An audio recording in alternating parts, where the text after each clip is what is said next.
안녕하십니까? 반갑습니다. 네, 오늘은 명의신탁 주식에 대해서 이야기를 해볼 건데요.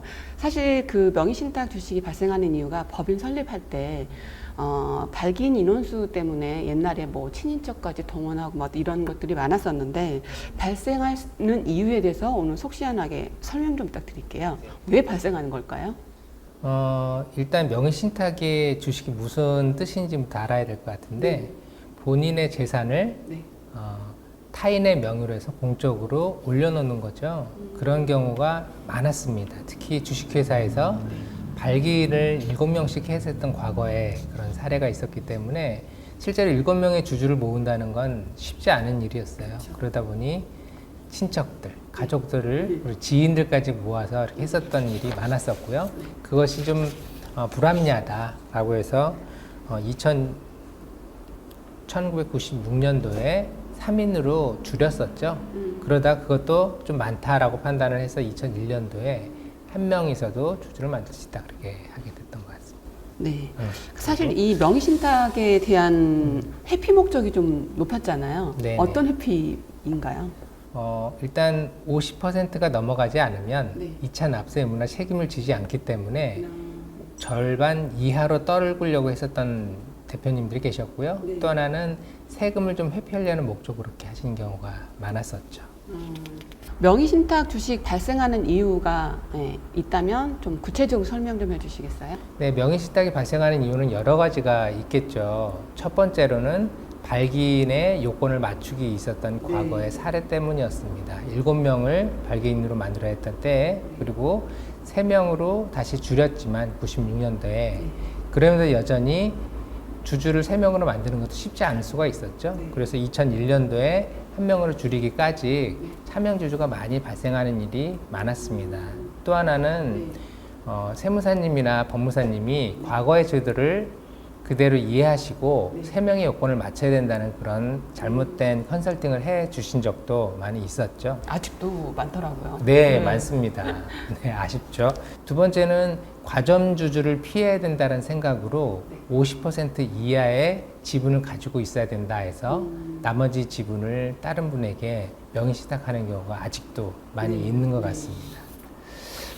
세 번째는 소득을 분산시키거나 세금을 좀 피할 목적으로 명의신탁을 만드는 경우가 있겠죠. 그리고 나머지는 신용 문제로 본인이 신용이 좋지 않다라고 판단되면 법인을 설립해도 리스크가 발생한다 생각해서 가족이나 아니면 지인으로 명의신탁을 하는 경우가 더러 있었습니다. 명의신탁의 문제점이 아무래도 이제 처음 마음과는 다른 어떤 변심이라는 부분이 가장 클 텐데요. 네네. 가장 큰 문제점을 좀 꼽는다면 어떠한 것들이 있을까요? 방금 말씀하신 대로 변심이세요. 차명 주식을 가지고 있는데 본인 것이 아님에도 회사가 커지고 기업 가치가 50억, 100억 이렇게 커지게 되면 마음이 바뀌겠죠. 그렇죠. 견물생심이라고. 견물생심이라고. 그래서 그 주식 가치에 대한 대가를 요구하는 경우가 생각보다 많습니다. 최근에 저희 회사 중에서도 그것 때문에 10억 정도의 비용을 발생시켰다고 하소연하는 대표님도 계셨었고요. 자기 것도 아닌데 네. 돈을 주고서 굳이. 네. 한 20년간 이름을 빌려줬으니 그 대가를 지불하라. 뭐 이런 생각을 가지신 거죠. 또 하나는 돌아가시는 경우입니다. 만약에 돌아가신 후에 그 주식이 가족들한테 상속이 된다면 그 자녀들은 상속세를 냈을 것이고요. 그렇게 받은 주식에 대해서는 당연히 요구를 하겠죠. 권리에 대한. 그렇게 되면 분쟁이 또 발생을 하는 경우가 왕왕 있습니다. 네. 그리고 요즘 국세청에서 그러니까 그 비상장 주식이 주주한테도 압류가 들어오는 경우도 봤어요, 실제요? 네, 맞습니다. 주주가 예를 들어 신용불량에 대해서 자산을 압류당하는 경우가 발생을 할 때 딴 것도 없고 주식이 자산이 있지 않습니까? 그래서 거기다 압류가 들어오게 되면 대표님도 당황하시죠. 내 자산에 웬 압류 이렇게 되지만 사실은 공적으로는 상대방 그분의 자산으로 되어 있기 때문에 그걸 해결해 줘야 되는 그런 문제도 발생을 합니다. 또 상속세 부분이 있잖아요. 네네. 상속세의 경우는 돌아가시게 되면 어찌됐건 그분의 자산이었으니 상속세가 발생을 하게 될 텐데 문제는 처음 설립했을 때는 5,000원을 했다 치더라도 그 회사가 50만 원, 100만 원까지 올라가는 경우도 있습니다. 네. 그럼 세금도 많이 내야 되겠죠. 네. 그 문제가 사실은 많은 갈등을 야기시키기도 하고 있습니다. 네. 또 세금과 관련돼서 가장 큰 문제점은 과도한 세금이겠죠. 그렇습니다. 마지막으로는 네. 주가가 많이 올랐을 때 네. 그때서야 회수를 하시려고 그러는 경우에요. 네. 그러면 결국 기업 가치가 많이 올랐을 때 그걸 회수하려면 양도 또는 증여로 돌려받으셔야 되는데 네. 그때는 시가로 계산을 한다는 거죠. 그러면 적게는 몇천만 원에서 네. 수억 원의 세금을 내야지만 돌려받을 수 있는 그런 문제가 발생을 하고 있습니다. 네. 그래서 사실 아주 오래된 차명 주식이라고 하죠. 명의신탁 환원을 할 수 있는 간소화 제도가 사실 지금 있잖아요. 이 부분에 대해서 좀 설명 좀 해주시겠어요? 네.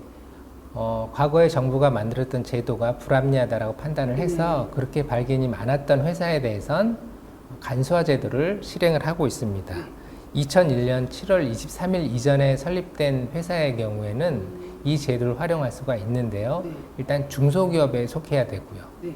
또 하나는 처음 설립했을 때 그 차명 주식이 발기인으로 참여했었던 주식에 대해서만 네. 적용이 된다는 것도 좀 알고 계셔야 될 것 같고 또 하나는 그 주식이 현재 30억 원 이하일 때 미만일 때 그거를 활용할 수가 있다라고 생각하시면 되고요. 자본금이 30억을 말씀하시는 건가요? 그 지분의 30억 원 얘기하는 아, 그 네 가지 요건이 네. 맞춰졌을 때 간소화 제도를 활용할 수가 있고요. 네. 만약에 거기 한 가지라도 맞지 않다고 하면은 네. 다른 방법을 좀 찾아봐야 되겠죠. 네.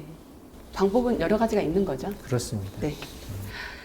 그럼 궁금한 게 방금 말씀하신 그 명의신탁 주식에 대해서 과세 당국이 어떻게 이제 처리해서 결과 통보를 해줄 텐데 보통 신청하고 얼마나 소요되는지 어디에서 신청하는지 뭐 좀 구체적으로 설명 부탁할게요. 네.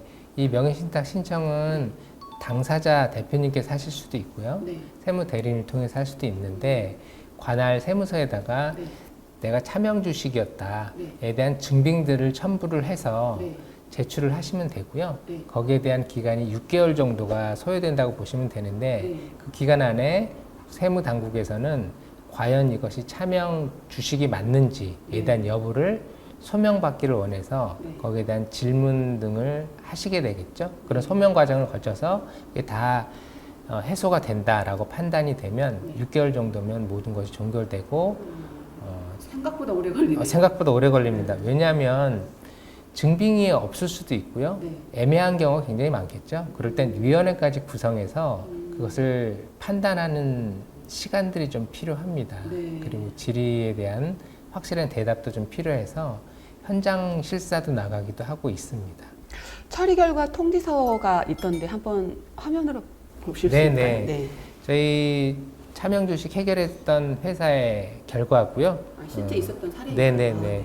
처리 결과 통지를 받게 됐는데 요사이는 이런 처리 결과 통지서를 잘 발행을 하지 않고 있습니다. 아, 현재는? 네, 그렇습니다. 그래서 과거에 받게 된 통지서를 좀 보여드린 거고 네, 요즘- 6개월이 지난 경우에는 네. 거의 통과가 됐다라고 판단을 하고 있고요. 네. 과거의 시간으로 따져봤을 때 그리고 나면 이제 아무 문제 없이 끝나게 된다고 보시면 될 것 같습니다.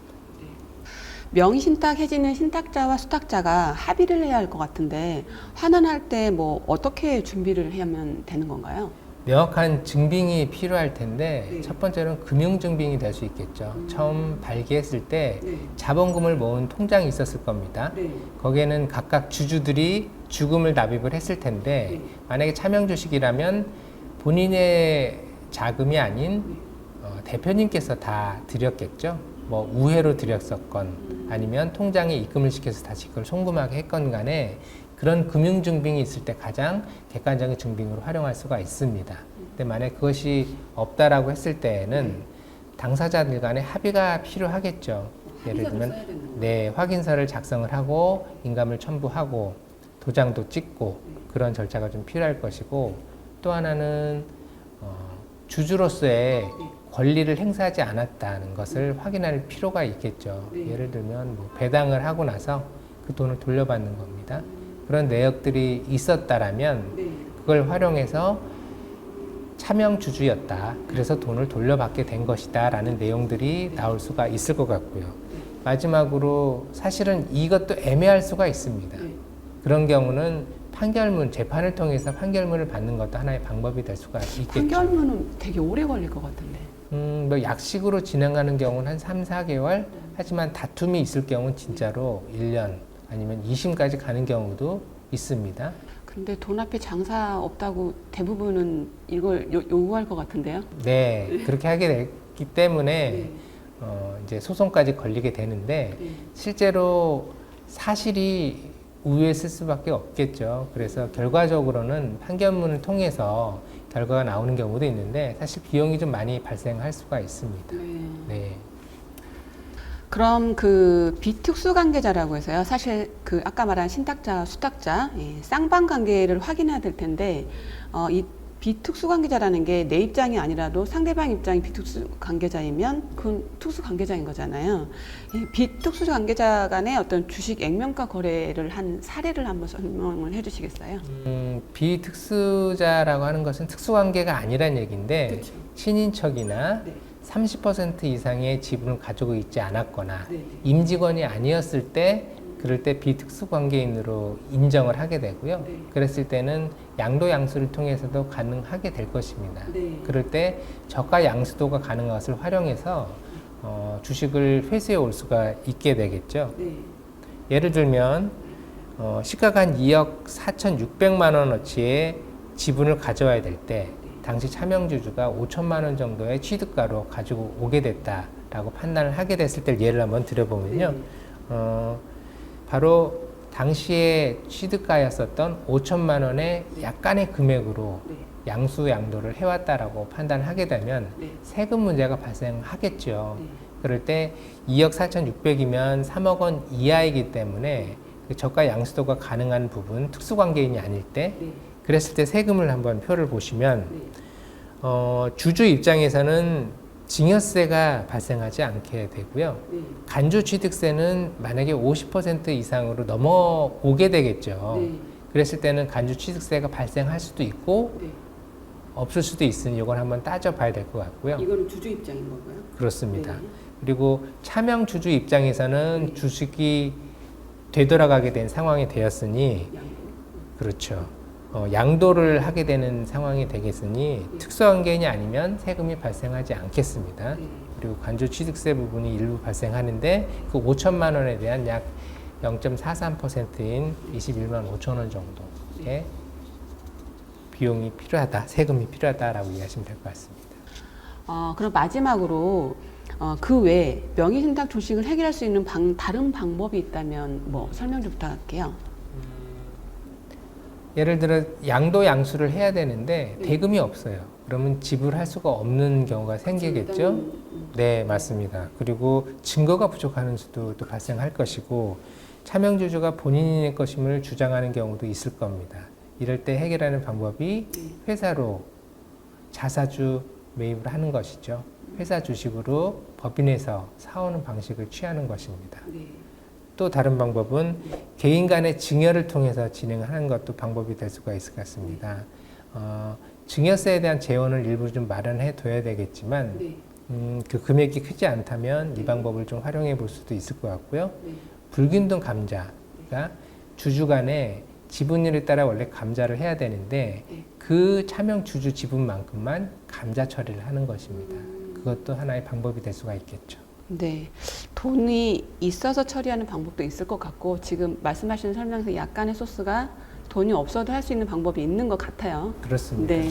오늘 저희가 명의신탁 주식에 대한 얘기를 했는데 놀라운 게 아까 말씀하신 2001년 이후에는 발기인의 제한수가 없음에도 불구하고 아직도 현장에서는 많더라고요. 네, 그래서 맞습니다. 전문적인 컨설팅을 받아서 이 부분에 대해서 내 거를 내 거화 해놓는 게 중요할 거라고 생각이 듭니다. 네, 맞습니다. 전문가들을 통해서 활용하시는 게 네. 중요하다는 것을 제가 현장에서 많이 보게 되는데요. 네.